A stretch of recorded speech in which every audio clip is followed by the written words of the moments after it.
number one, like, we'll still have our spot locked up, maybe. And so nobody will play that game. Mahomes won't play. It'd be Chad Henne again or whatever, and that's what's going to happen there. So damn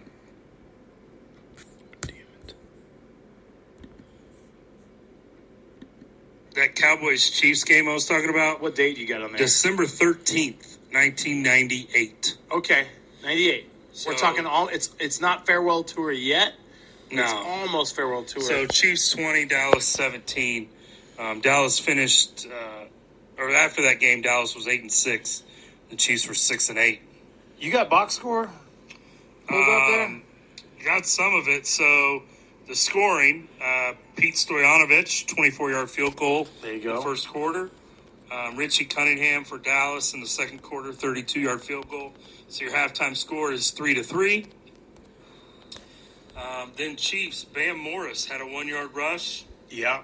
Pete Stoyanovich with the kick. Again in the third quarter, Rich Gannon, 9-yard rush. Rich Gannon. Pete Stoyanovich kick. Fourth quarter, Patrick Jeffers caught a 28-yard pass from Troy Aikman. And then the Chiefs, Pete Stoyanovich, 43-yard field goal, which ends up being the game winner.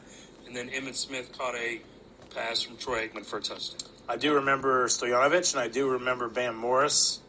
Bam Morris was the product of a really good offensive line, plus just a grind-it-out, run-the-ball, play defense, like kind of mentality that we still had going. I think 98, man, it might be Schottenheimer. I don't know for sure. I'm trying to see if this tells me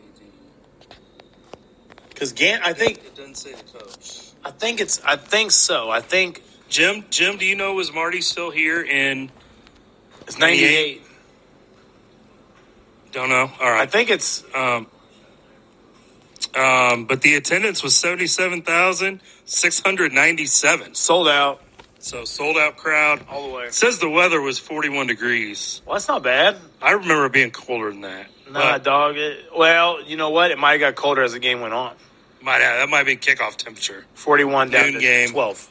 Yeah. And then you were like, ugh, you're freezing. freezing. So I mean, like, that's pretty cool, like to think about, like, some of that stuff. And it's cool to think about, like, you're like, yeah, I went to go watch, like, these great, like, these Hall of Famers. Like, you got to go watch 4 Hall of Fame dudes. So Dion did not play. A little banged up, maybe. Turf toe. Okay. Let's see if we can see the receiving yards. See if Irvin did anything. Yeah, Michael Irvin. When did he what year did he retire? I think 99 was when he got hurt in Philadelphia. Okay. Oh, he had 1 rush. Michael Irvin did. Any receiving? Let's see. 1 reception for 9 yards. Man. You know what's even crazy to think about? So I wonder if he was banged up too. Probably. He was targeted. He was only targeted 5 times. Now you think about this, like as the years go on, these guys get like, it's crazy to see like legends as the years go on. You get to their later years and you're like, dang, like they're not. All right, got your answer. What is? Okay, what is it? Is it Marty Ball? Marty Ball. Yeah. 89 to 98 record was 101 and 58 and 1 tie. Yeah. All right. Yeah. So that would have like, been Marty's swan song. And it sounds like a Marty Ball game. Championship game in 93, losing to the Buffalo Bills. Remember that quite well. I Joe Montana was the quarterback. Got hurt. Hurt his finger or something. Joe Montana. I remember that game, right? They're talking Joe Montana. Yeah, early 90s. Okay, so it's 93. We're playing the Bills in the AFC Championship game, and they bring up this graphic that shows Montana's body, and it's like Terminator, right? And they like show every injury that he's had. And like, that don't make me feel good. What the heck's going on? And I was like, I'm not talking to my dad. I'm like, Dad, is he okay? And he's like, well, I guess, whatever. Of course, he got hurt that game, and Dave Craig comes in, which Dave Craig, good backup. But, like, dude, like, Montana, by the time we got him, Montana was, like, done. Yeah. Still a clutch guy. But he was a lot like what John Elway was his Super Bowl years. Yeah. Where John Elway's not throwing for 300 yards. He's doing what he got to do to get the job done, right? Yeah, so but I mean, interesting. And a lot of those guys in that era, athletes, they didn't take care of their bodies the way guys now do. So when you say, a guy may have been 38, 39, 40, that's like ancient. I mean, now guys are playing into their 40s because they take better care of their bodies in the off season. And we got more technology, more knowledge about what it takes to take care of our bodies, right?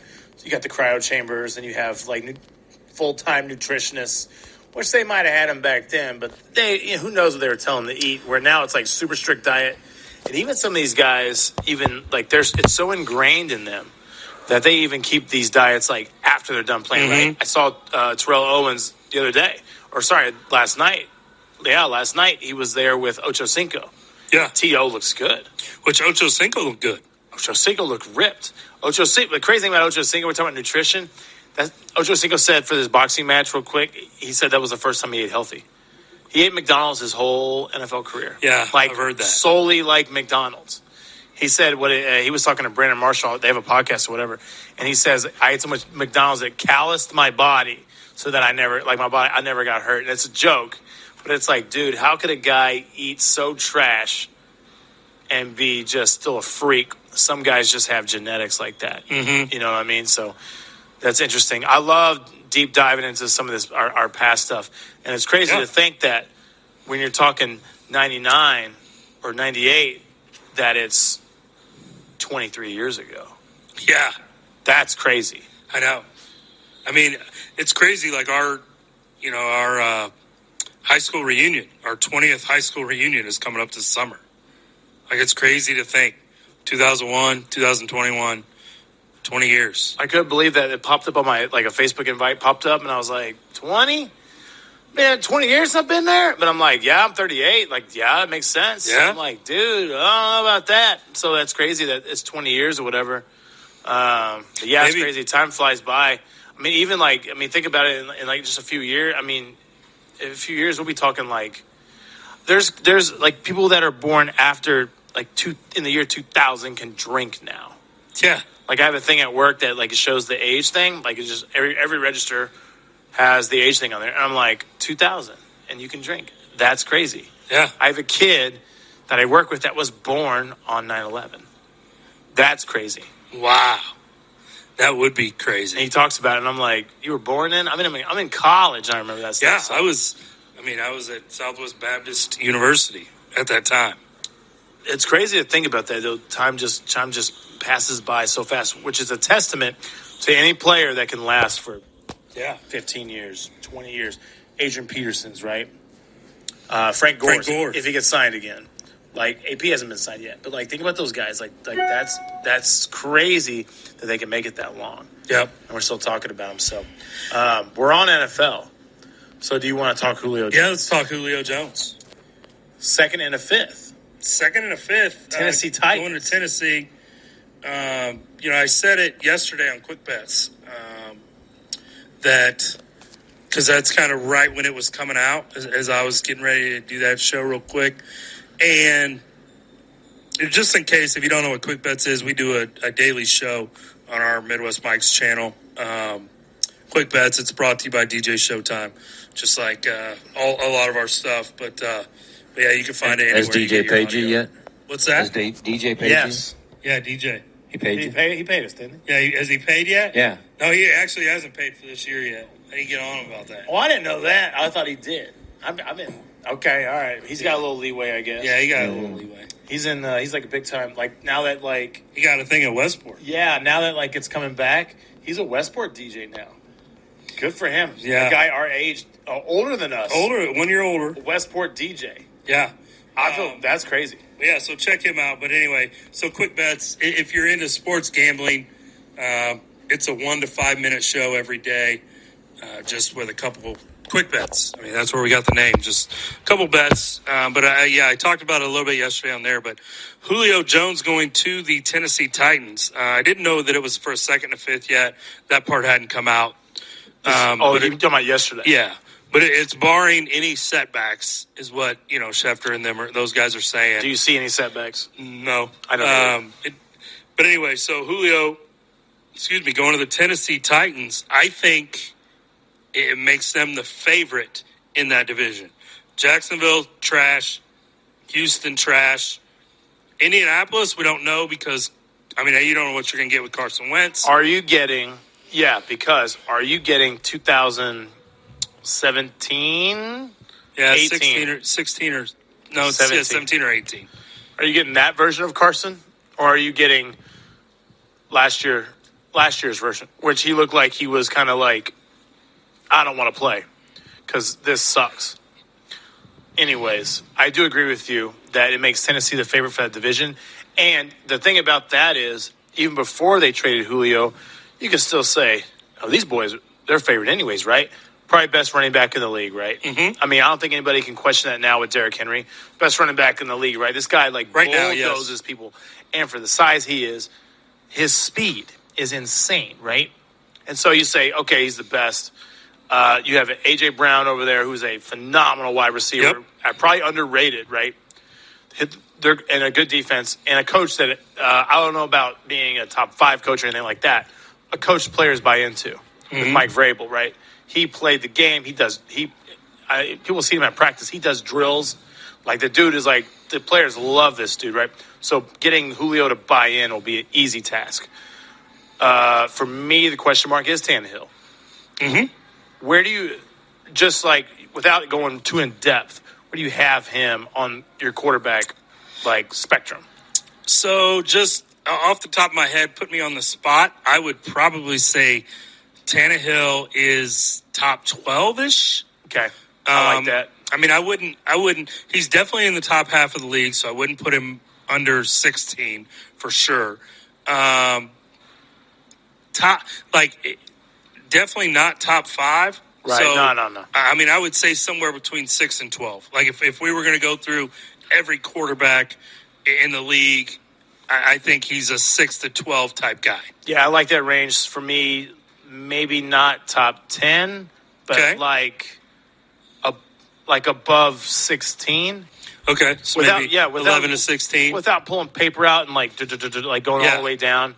Because we know for a fact, not as good as Mahomes, not as good as Brady. We don't know if he's going to play, but Deshaun Watson. Yeah.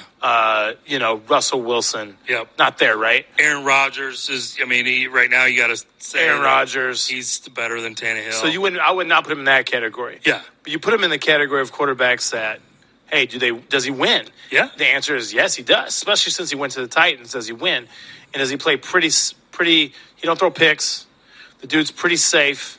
So the thing is, for me, is I feel like it's a good trade. I mean, we would say it's a good trade, right? Yeah. I mean, and Tannehill, with the thing is, with their running game, you have to honor it as a defense. And so, I mean, you can't double cover A.J. Brown and Julio Jones and have enough guys in the box to stop the run. Correct. As a defense. I mean, you just, somewhere you got to give. I mean, as a defense, yes, you have 11 on their 11, right. But it's somewhere they're going to outnumber you based on formation, alignment, those different things. You can't double both those outside receivers in the NFL and have enough guys to stop the run because, I mean, that probably third guy is good enough to catch the ball too if you leave him one-on-one with your third or fourth best defensive back. Correct. And as far as I know, and as far as I saw some of the commentary today, I can't remember the guy's name, the number 2 wide receiver that was in Tennessee last year. I think he's still there. Yeah. Dylan or something like that. Anyways, so he'll move down to 3, right? Yeah. And so the deal is, especially with college and pro, the game is much more of a matchup game right now. Mm-hmm. Especially right now. I mean, the last 5-6 years it is. But, dude, like it's just exactly what you're saying. You line up a bunch of guys in the box. I got a good matchup for Julio. I got a good matchup for AJ. They don't have their tight end anymore because he went to New England. But at the same time, you get there'll be another guy there. I mean, yeah, if you got another guy with decent hands, whatever.